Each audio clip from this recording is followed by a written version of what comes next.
Good morning all of you. पहले आप लोग अपना अटेंडेंस बना लीजिए।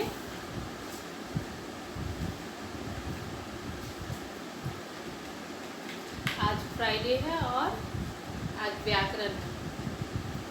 तो पिछले क्लास में हमने व्याकरण पढ़ा था,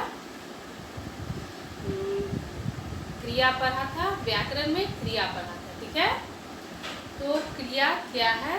तो जिन शब्दों से किसी काम के करने या होने का बोध हो उसे हम क्या कहते हैं?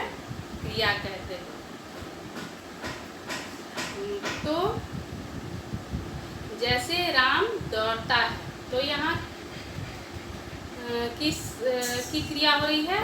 तो दौड़ने की क्रिया हो रही है। राम पढ़ता है, तो यहाँ पर किस की क्रिया हो रही है? पढ़ने की क्रिया हो रही है। राम खेलता है, तो यहाँ किसकी क्रिया हो रही है? खेलने की क्रिया हो रही है ना। तो अब धातु क्या है? क्रिया में धातु क्या है? या यूं कहिए, क्रिया का मूल रूप क्या है? तो क्रिया का मूल रूप धातु है। और धातु है क्या? तो जैसे हम लोग दौड़ना, राम दौड़ता है, तो ये दौड़ना क्रिया है, तो उसमें दौड़ जो है वह मूल रूप है। राम खाता है, तो इसमें खा जो है वह मूल रूप है। उसमें से ना हटा देते हैं, दौड़ना उसमें से ना हटा दिए, दौड़ना, दौड़, खा, पीना में से ना हटा दिए, तो ये मूल रूप हो गया। अगर उसमें ना प्रत्यय जोड़ दिया जाए, तो प्रत्यय है क्या? तो शब्द के अंत में किसी भी शब्द के अंत में किसी भी शब्द के साथ ना जोड़ दिया जाए, या कोई जो भी और भी शब्द है वो जोड़ने से जो नया शब्द बनता है उसे हम क्या कहते हैं? प्रत्यय कहते हैं। प्रत्यय जो है शब्द के अंत में लगता है। और जैसे दौड़ प्लस ना, यानी ना प्रत्यय है, लास्ट में लगा है, तो दौड़ना, ऐसे हुआ ना। तो दौड़ हुआ, मूल रूप हुआ, उसमें ना प्रत्यय जोड़ दिया जाए तो वह क्रिया का सामान्य रूप बन जाता है, बन जाता है ना। उसके बाद धातु के भेद। धातु के कितने भेद हैं? तो धातु के 2 भेद हैं, यौगिक और मूल धातु। मूल धातु क्या है? तो मूल धातु स्वतंत्र रूप से होता है, वह दूसरे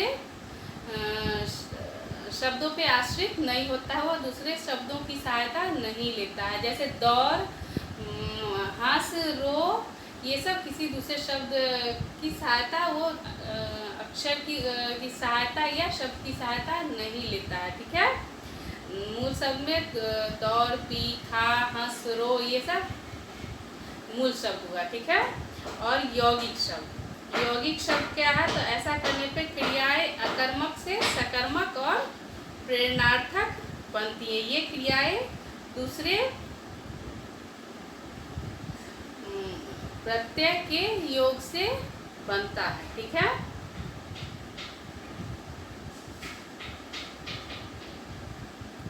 ऐसा करने पे यौगिक क्रिया जो है प्रत्यय के योग से बनता है। ऐसा करने पर अकर्मक से सकर्मक और सकर्मक से प्रेरणार्थक क्रियाएं बनती है। ठीक है। जैसे लिख सामान्य शब्द हुआ, लिखना, लिख मूल शब्द हुआ, लिखना सामान्य शब्द हुआ, और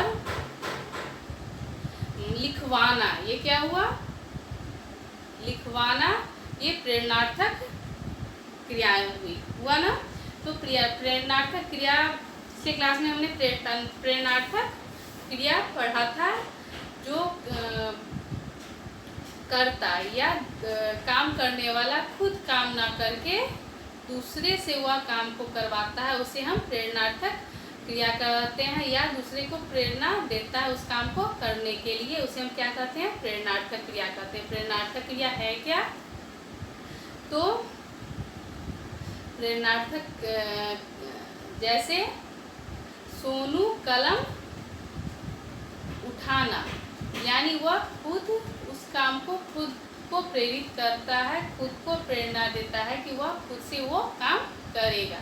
लेकिन अगर सोनू कलम उठवाना, यानी वह दूसरे को प्रेरित कर रहा है, दूसरे को प्रेरणा दे रहा है कि तुम कलम को उठाओ। ठीक है, आज मैं आप लोगों को क्रिया के भेद पढ़ाती हूँ। प्रेरणार्थक क्रिया तक पढ़ाई हो गई थी और आज क्रिया के प्रकार।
सकर्मक क्रिया क्या है?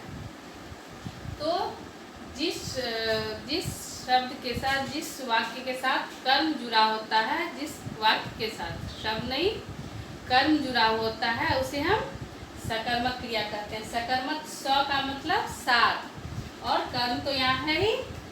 तो जिस वाक्य के साथ कर्म जुड़ा होता है उसे सकर्मक क्रिया कहते हैं। और जिस वाक्य के अ का मतलब नहीं, अ का मतलब नहीं, यानी जिस शब्द के साथ कर्म नहीं जुड़ा रहता है उसे हम क्या कहते हैं? अकर्मक क्रिया कहते हैं। तो सकर्मक क्रिया जिस वाक्य के साथ कर्म जुड़ा रहता है उसे सकर्मक क्रिया कहते हैं। जैसे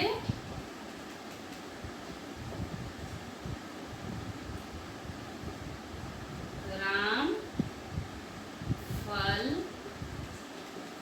खाता है।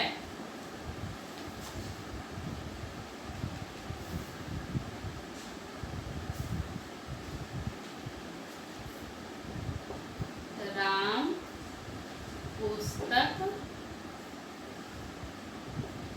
पढ़ता है।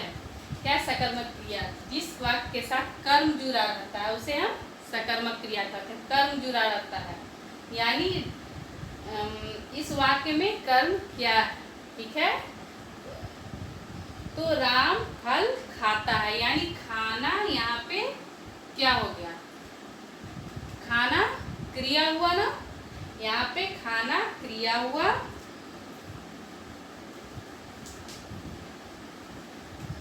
यहाँ पे खाना जो है वो क्रिया हुआ।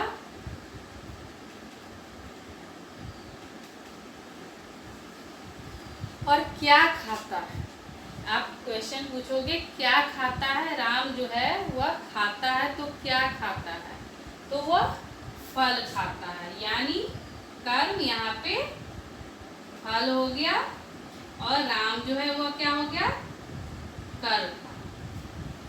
तो राम फल खाता है यानी खाना क्रिया क्या खाता है। अगर यह सकर्मक क्रिया ना रहे, जिस वाक्य में आप क्वेश्चन पूछते हो, प्रश्न पूछिएगा कि क्या खाते हो, तो वहाँ पे अगर आंसर ना मिले तो वो सकर्मक क्रिया नहीं है, यानी वह कर्म उसके साथ नहीं है। लेकिन यहाँ पे राम फल खाता है, तो क्या खाता है? फल खाता है, यानी यहाँ पे प्रश्न का आंसर मिला ना, क्या खाता है, तो यहाँ फल जो है वो कर्म हो गया। कौन खा रहा है, यहाँ पे पूछे कौन खा रहा है, तो राम खा रहा है, यानी ये यहाँ पे ये राम जो हुआ वो करता हुआ। अब सीता पुस्तक पढ़ती है, सीता जो है वह पुस्तक पढ़ती है, तो सीता क्या पढ़ती है? पुस्तक पढ़ती है। तो यहाँ पढ़ना क्या हो गया? क्रिया हुआ। यहाँ पढ़ना क्रिया हुआ, पुस्तक वह क्या पढ़ती है? तो पुस्तक पढ़ती है, तो यहाँ पे कर्म क्या हो गया? इसमें प्रश्न पूछने पर उसका आंसर मिला ना, तो पुस्तक पढ़ती है, जिस प्रश्न का आंसर वाक्य में मिले वो सकर्मक होता है। जिस प्रश्न का आंसर आपको क्वेश्चन में ना मिले तो वो अकर्मक क्रिया होगा। तो पुस्तक पढ़ती है, तो यहाँ पुस्तक जो है वो क्या होगा? कर्म होगा, और सीता क्या हो जाएगी? कर्ता। तो स का मतलब साथ, कर्म का मतलब कर्म, ठीक है, करना। तो जो कर्म के साथ जो कर्म के साथ है, जिस वाक्य में कर्म साथ हो, यानी जिस वाक्य के साथ कर्म जुड़ा होता है उसे हम सकर्मक क्रिया करते हैं। जिसमें फल और पुस्तक कर्म है, खाना पढ़ना क्रिया है, और राम सीता करता है। ठीक है, समझ में आ गया?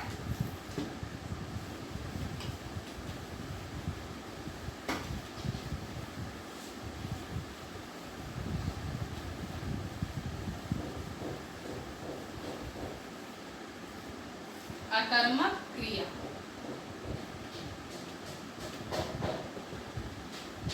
अ का मतलब नहीं, और कर्म का मतलब इसमें कर्म का मतलब पता है, जिस, तो क्या होगा? जिस वाक्य के साथ कर्म जुड़ा नहीं होता है उसे अकर्मक क्रिया कहते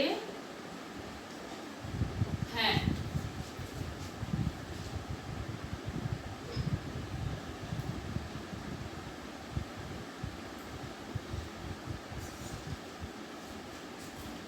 जैसे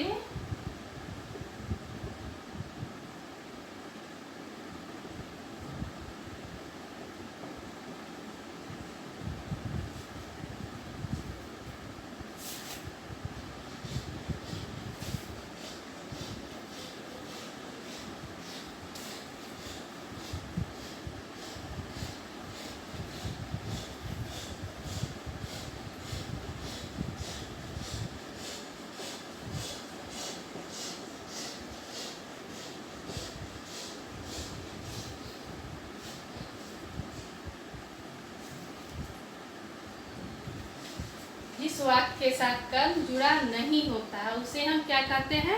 अकर्मक क्रिया। जैसे बच्चा सोता है, तो यहाँ पे प्रश्न पूछेंगे बच्चा सोता है, क्या सोता है? तो यहाँ आपको आंसर मिला कि बच्चा सोता है, तो क्या सोता है? यहाँ पे आंसर नहीं है, यानी यह वाक्य जो है वह सकर्मक नहीं है, यह वाक्य अकर्मक है। पक्षी आकाश में उड़ते हैं, तो यहाँ उड़ना क्या हुआ? बच्चा सोता है, पहले ये जान लीजिए, सोता है, यहाँ सोना क्या हो गया? क्रिया हुआ ना।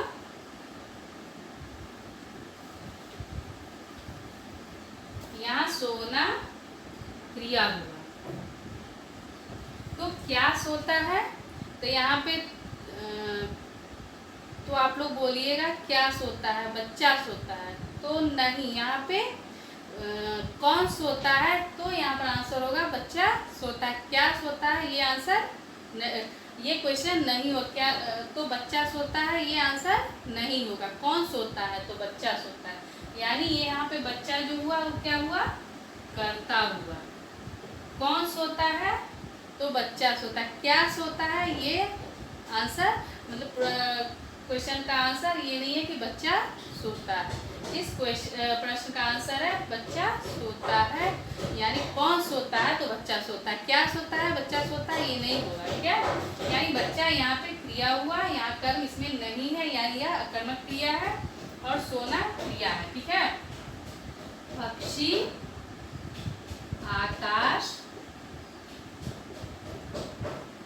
में उड़ते हैं। पक्षी आकाश में उड़ते हैं।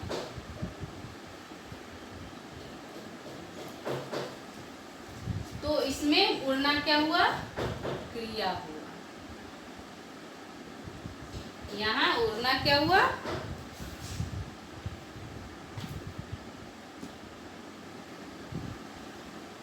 क्या उड़ते हैं, तो यहाँ पे क्या होगा, क्या उड़ते हैं। यहाँ पर आंसर मिला आपको, नहीं मिला।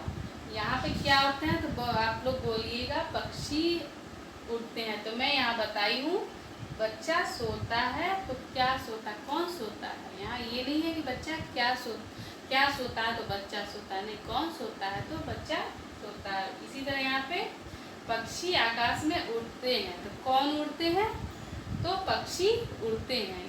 यहाँ पे क्वेश्चन ये नहीं होगा, क्वेश्चन का आंसर क्या सोते हैं, तो पक्षी सोते हैं, नहीं। यहाँ पे कौन उड़ता है, तो पक्षी उड़ता है। तो यहाँ पक्षी कर्ता हो गया, और यहाँ पे आप बोलिएगा आकाश में, तो आकाश में कहाँ उड़ते हैं, ये होगा ना कि क्या उड़ते। यहाँ पे ये नहीं होगा, तो ये क्या होगा, तो आप लोगों ने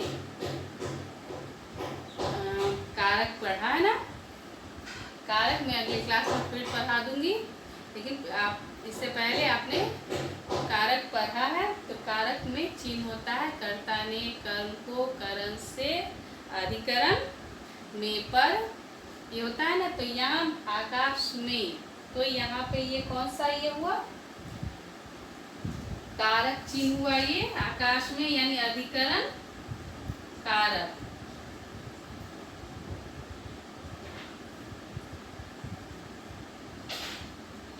ये आप यहाँ पे सिर्फ इतना जान लीजिए, ये आकाश में, ये में जो है चिन्ह है कारक का, जो कि इसमें नहीं ये होगा। सिर्फ इतना जानिए कि पक्षी आकाश में उड़ते हैं, तो यहाँ पर क्या उड़ते हैं, इतना समझ लीजिए। अकर्मक कार्य में क्या उड़ते हैं, तो यहाँ इसका आंसर नहीं मिला। कौन उड़ते हैं, तो पक्षी आकाश में उड़ते हैं। तो यहाँ में कौन का आया आंसर, क्या का नहीं आया। इसका मतलब ये अकर्मक क्रिया है, इसमें कर्म जुड़ा नहीं है, इसमें कर्म कहीं नहीं है। कर्ता है, कारक का चिन्ह अधिकरण में है, और क्रिया है, कर्म इसमें नहीं है। यानी जिस वाक्य के साथ कर्ता नहीं जुड़ा होता है, वह जिस वाक्य के साथ कर्म जुड़ा नहीं होता है, वह अकर्मक क्रिया है। जिस वाक्य के साथ कर्म जुड़ा होता है, वह सकर्मक क्रिया है, ठीक है। आप लोग अच्छे से व्याकरण जो भी पढ़ाई हुई है, book chapter first term exam का 4 या 5 चैप्टर है, मैं कल काउंट करके बता दूंगी। आप लोग रिवीजन कर लीजिएगा, बुक चैप्टर पढ़ लीजिएगा। चैप्टर से क्वेश्चन आंसर आएगा, बुक से ना भी आए, चैप्टर से आएगा। मतलब क्वेश्चन आंसर जो बुक में है वो नहीं भी आ सकता है, चैप्टर से आपको आएगा। 4 या 5 चैप्टर से आएगा। तो आप लोग उसका रिवीजन कर लीजिएगा, नहीं तो बुक रीडिंग जरूर कीजिए 4 से 5 चैप्टर तक, ठीक है, क्योंकि ऑब्जेक्टिव क्वेश्चन आएगा। वो मैं अगले क्लास में आपको बता दूंगी। आज के लिए इतना ही, ठीक है।